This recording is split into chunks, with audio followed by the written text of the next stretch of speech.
Jason, dude, welcome to the channel. Thanks for having me. Our pleasure.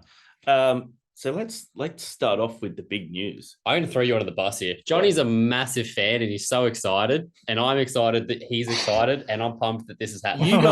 You guys are one Right of on. the main influences for my current band. Bands like you guys and Thrice and Polar Bear Club and all that sort of stuff is a huge, and as well as, more sort of hardcore metal leaning stuff from Australia, like bands like Irrelevant, are a big influence on what we do. So it is genuinely a pleasure to have you here.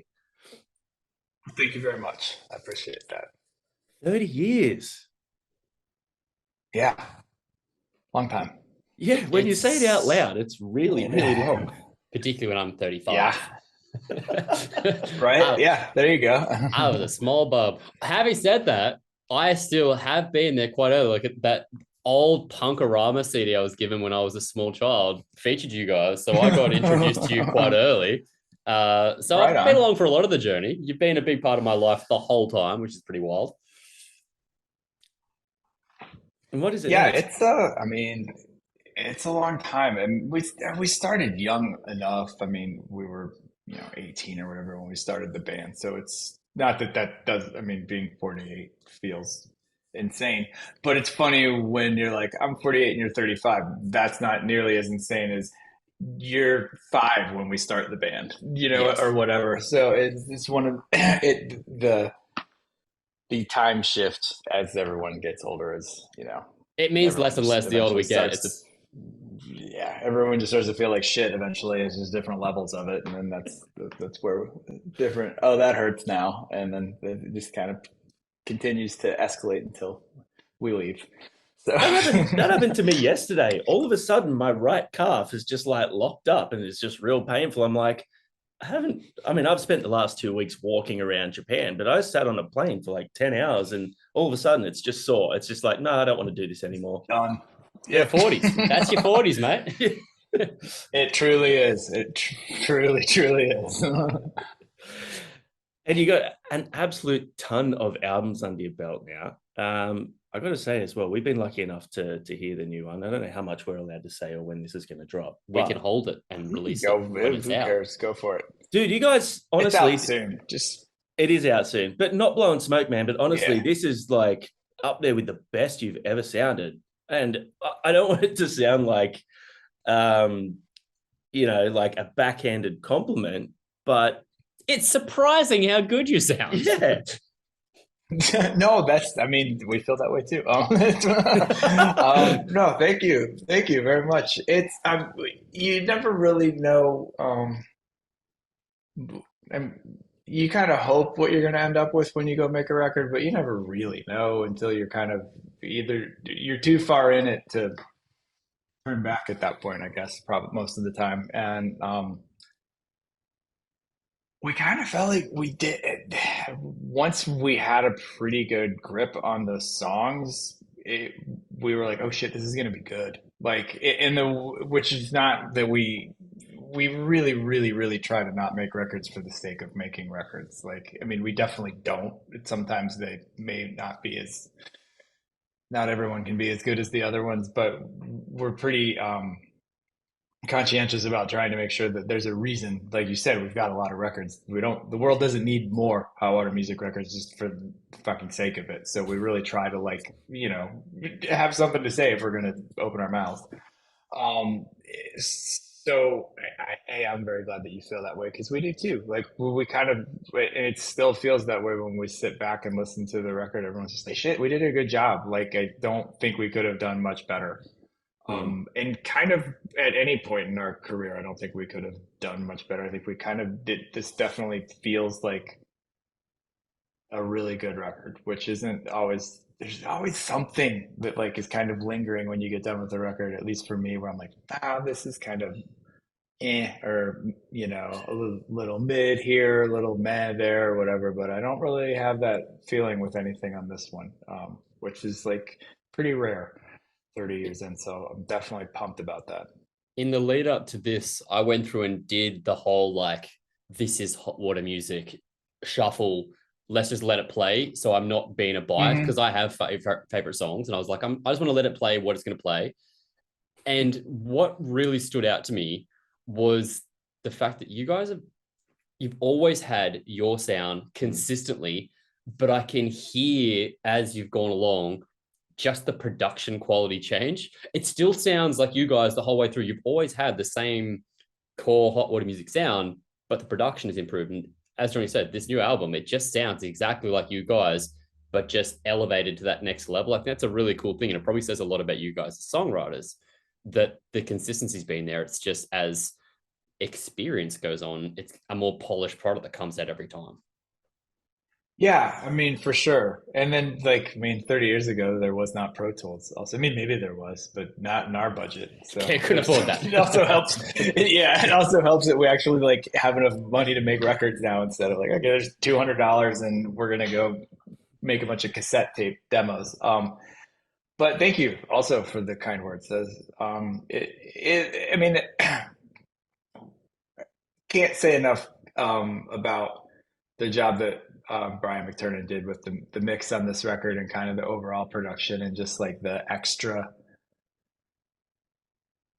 He's really good at getting the best out of us in a way where he's producing us as someone that is like our friend and that we've worked with a lot over the years, but is also a fan of the band. So he's trying to make the record that other fans want to hear too, right? At Yeah, least in his cool. mind, right? So it's not like instead of putting like I was talking about this with someone else recently, instead of doing the like, here's my producer stamp on the record, it's much more of a like, I just want to make this an awesome hot water record. I don't care if anyone like I obviously not that he doesn't care that people know if he's involved or not, but that's not it, it doesn't he's very selfless with that part of the process with us where it's just like I want to make the record that everyone that I want to hear too kind of thing. Like um so it's cool because you can definitely I mean we've lucky we never really found ourselves in this kind of situation, but like it it's nice to make a record with someone that also wants to listen to your record when you're done with it, like Mm.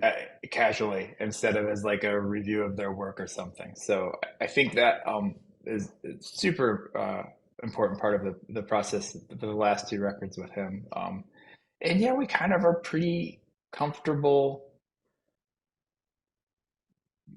We've got a good stride right now, so hopefully it stays for a while. I think everyone's feeling pretty good about like making songs that are cool at the moment, Yeah, which is great. not always the case.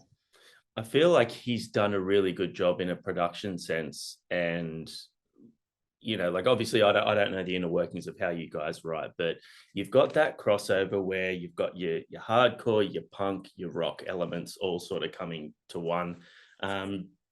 And I feel like he's done a really good job of making that blend consistent and continuous throughout the record. It doesn't ever sound like at one point we're a hardcore band, then we're a rock band, then we're a punk band. And a good producer can really do that. They can really sort of help you manipulate those sounds and I guess make it be a little bit more seamless in those transitions of sound. So you Hmm. guys have been doing it long enough anyway. But I know personally that's something that my band struggles with is those other elements. Does this sound too much like this, too much like that? So how much of a hand did he have in that blending of everything you guys do? Or is it just sort of, just what you guys do now? It kind of depends. Like we don't, to how we write songs, it's very all over the place. There isn't. It's been a while since someone's brought like, here's my song. I mean, a couple of us will do that from time to time, and there's a few on here that kind of started that way. But it's generally those songs get super deconstructed pretty quickly. And a lot of the stuff is just sort of like I have this riff idea, and then we just kind of go from there. Whoever has whatever.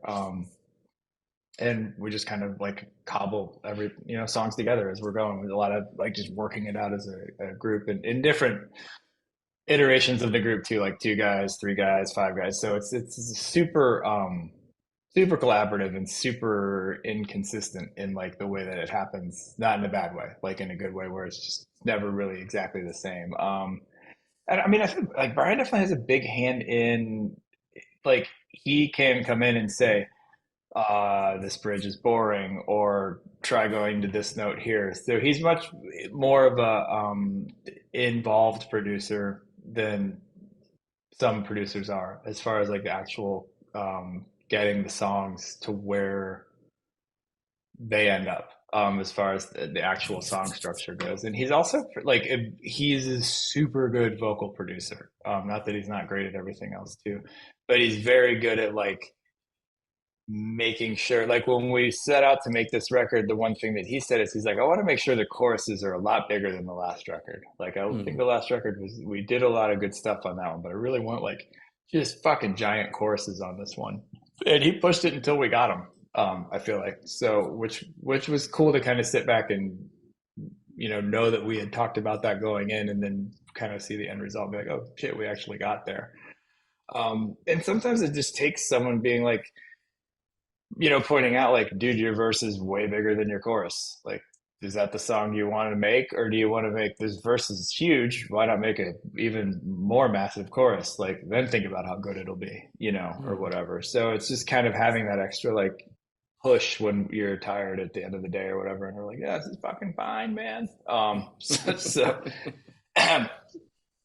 long story short, super involved. It's I think that's cool though, because as you said, he comes from a fan perspective. You can trust that in that suggestion of, hey, let's make this chorus bigger, or let's do that. It's because he's like, this is what I want as a fan of the band. And that's what I think other people resonate with. It's not just like a producer doing their own thing, saying, well, this is what I want to Yeah, produce. He's actually saying, I think this is the best thing for the band and the fans. You can kind of put a bit yeah. more trust in that. That's rad.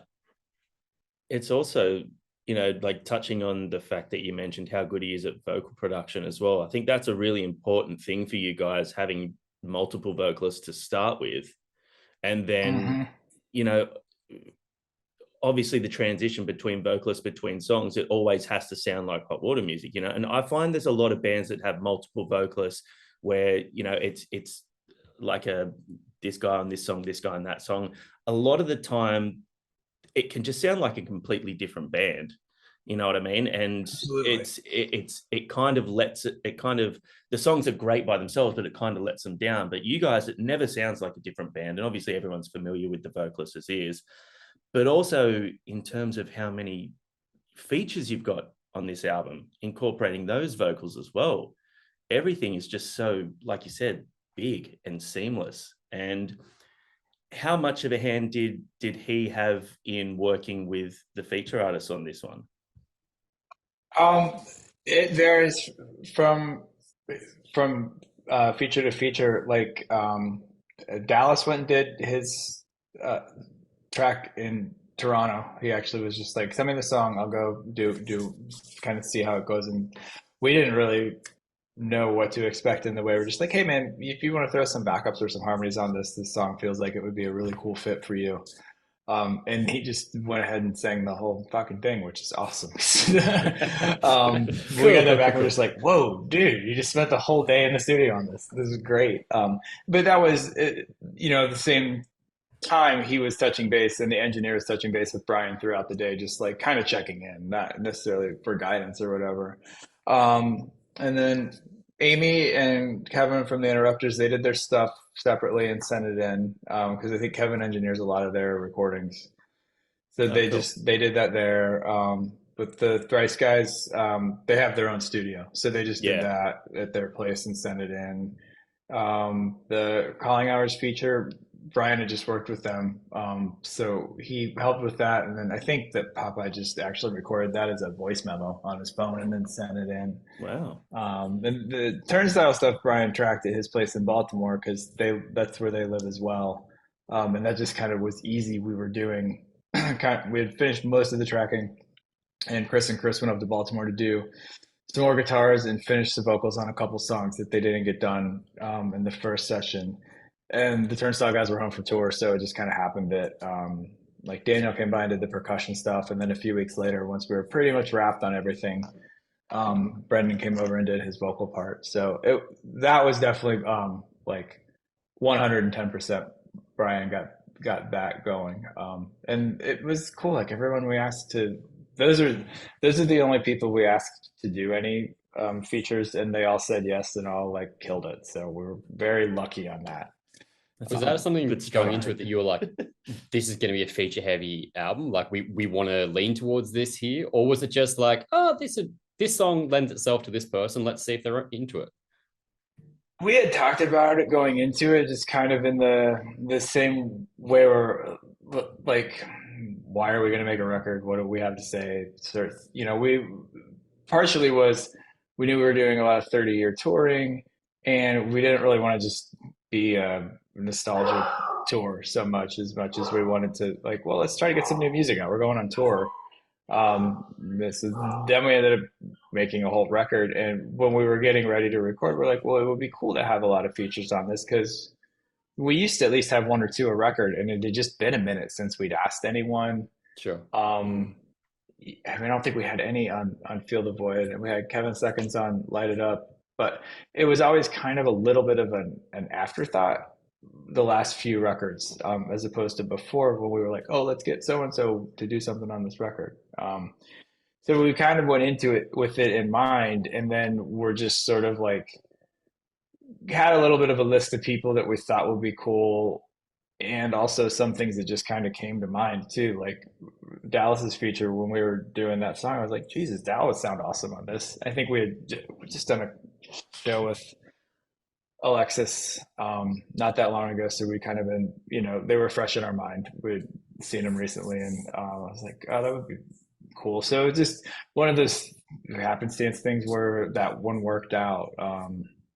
And so we didn't have the like actual all of the people carved out ahead of time, but we had like a decent idea of who we wanted to approach. And then just as things sort of happened, we were like, oh, this would be a good spot if we're going to ask, so and so to do something. This feels like it could be cool. So let's ask them for that.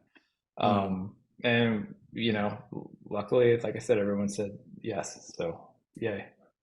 I don't think that's luck. I think that's probably just testament to being like 30 years and you guys are still doing like still influencing.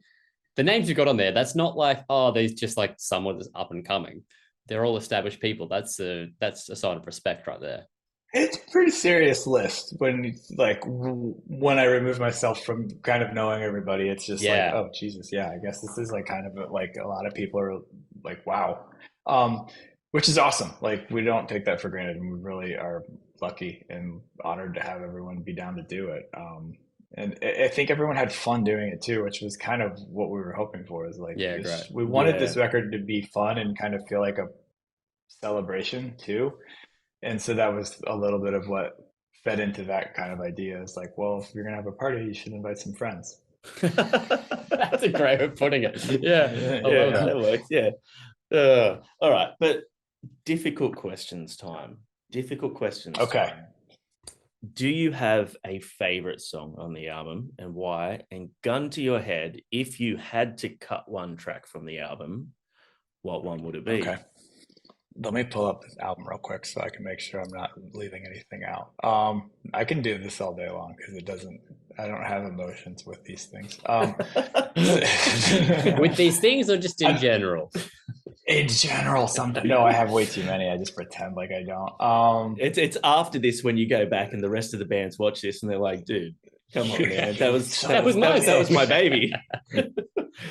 I mean, at this point, my favorite song, and it may change, is still Remnants.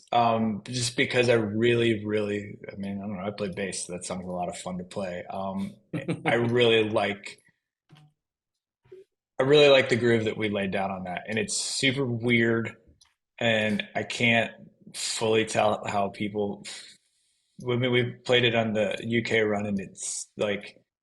Some nights it went off, and some nights I was like, I think people just think this is a Chili Peppers cover, and they're losing their fucking minds right now. Which also is totally fine with me too. I'm like, whatever.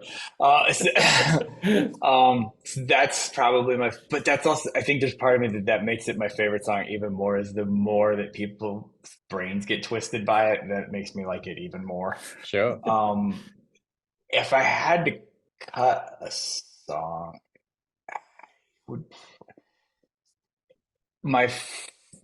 Well, I mean, my total reaction would definitely be chewing on broken glass. Then there's a reason for that, in that it is we were had been messing around with that in the draft, and it just kind of came back around when we were doing this that we had never recorded it with the draft. Like it was a super killer song.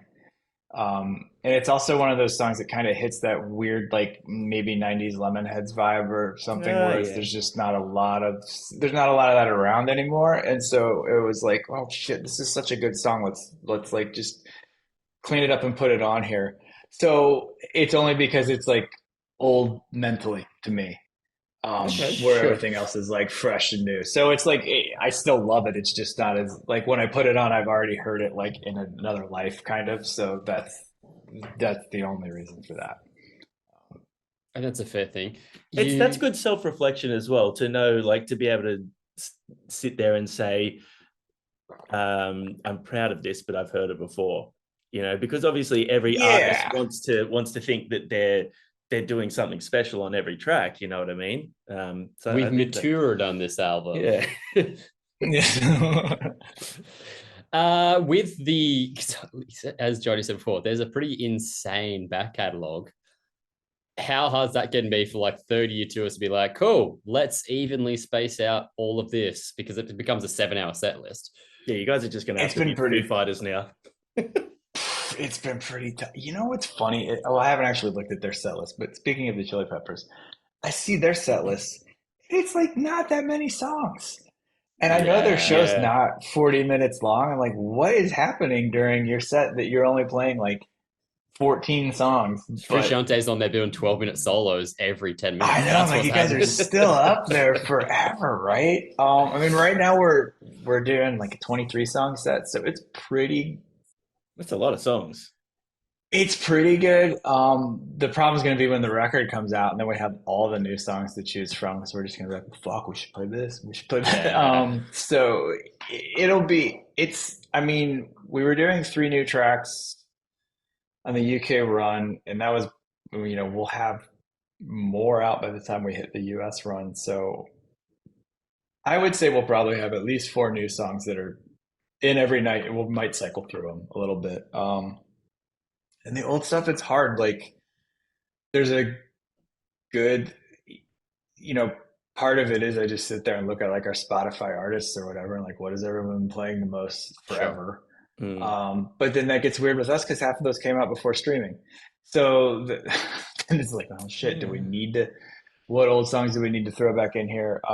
We just try to make sure there's something off every record at least, which is sometimes kind of tricky, and that we don't miss any of like the we never want to miss anything that like feels like The it would just hits. be fucked if we didn't play it. Like there's Yeah. definitely, and luckily we don't have a lot of hits, so it's pretty easy to just it's like 5 that we have to always throw in there. But I mean, it's The thing is, like, you guys do have hits to your fans, you know what I mean? And like you said, yeah, even one song off every album, that's half a set list gone.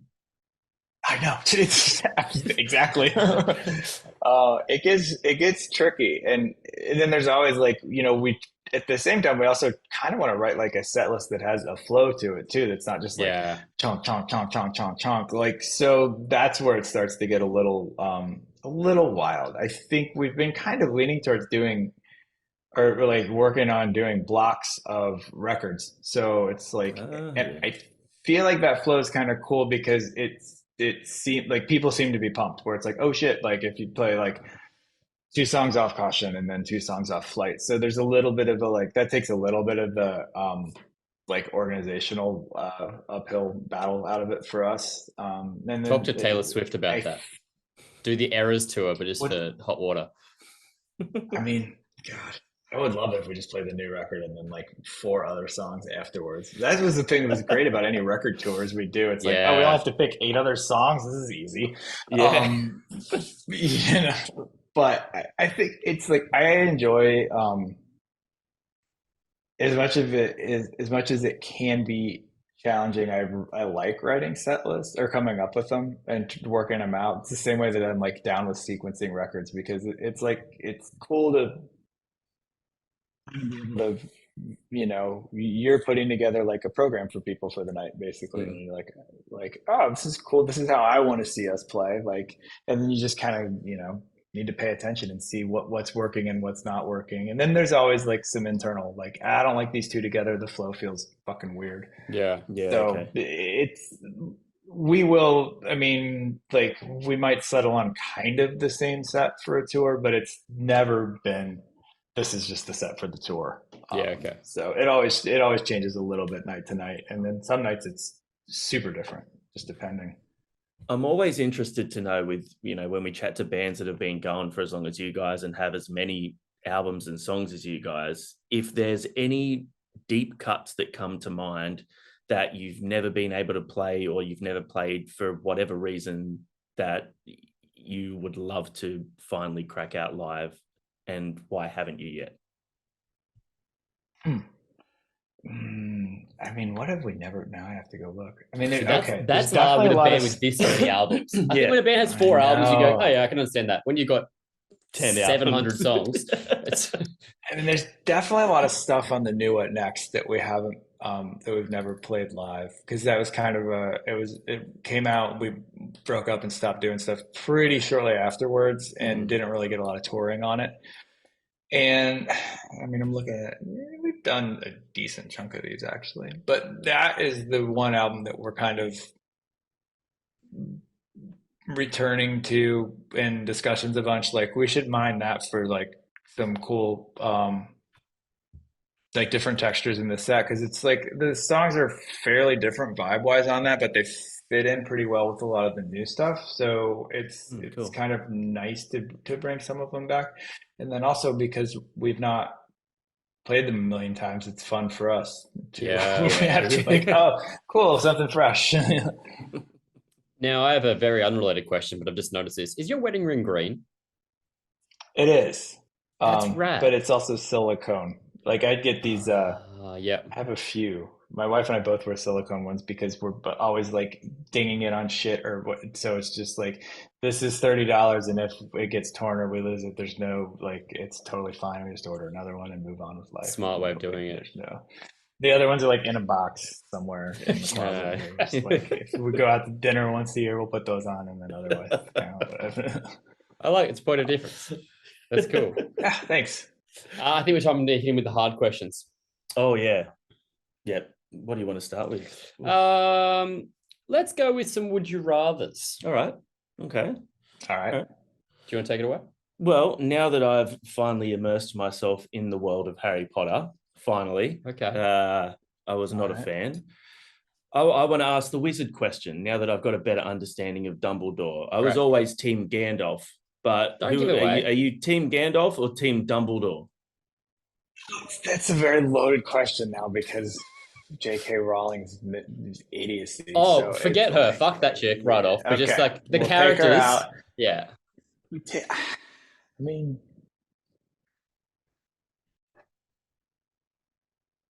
we've stumped him.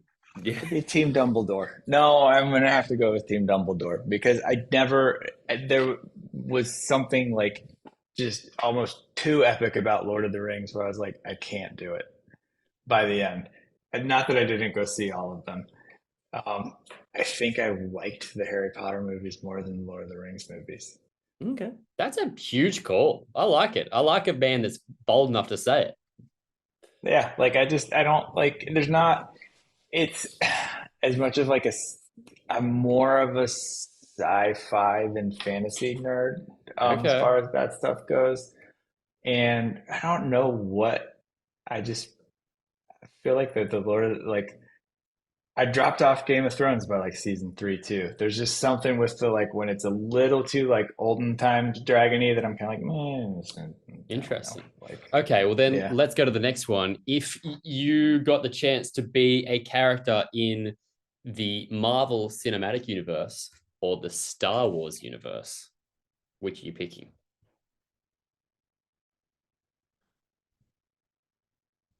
I'm probably have to. God damn, that is very hard. I told you these are the hard questions. Grew up on both. Like, we lure you in. These really are the tough questions. Yeah. The false sense of security is with the music questions. We know you've got answers for that. It's true. Oh shit.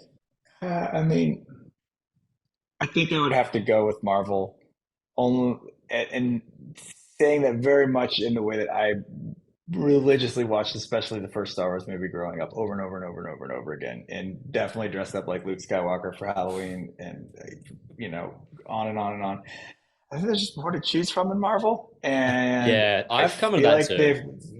they've got more arcs like because of it over time, and there's not like as many bad Marvel arcs as there are. There's more bad Star Wars arcs. I feel like Sure. maybe. Ooh, okay. I also think you're right there. Like Star Wars, to me, I loved Star Wars, but the scope of characters you want to pick, because you don't want to be like, I'm that dude that sat in the back of the cantina. Like, That's the thing you with want to be Star a Wars. major-ish sort of person. Yeah. And there's just so many more good ones in Marvel. And they give them more of a story and more of a persona. They, you know, spend more time focusing on the characters in Marvel. Who would you be? That's a tough one. Like that is super hard because there's definitely like characters that I love that I wouldn't want to be. Like I always like Wolverine was one of my favorites growing up. I would not want to be Wolverine. It's the tortured existence. Yeah, agreed. I mean, I feel like Spider-Man's pretty solid. Like he lives in New York. He's just kind of a regular guy. He's, you know, has regular like growing up guy problems, and he's, you know, pretty hard to kill, but doesn't have any like serious. You know, he can kind of walk into wherever and just still be a regular guy. So I'd probably go with Spider-Man, I think.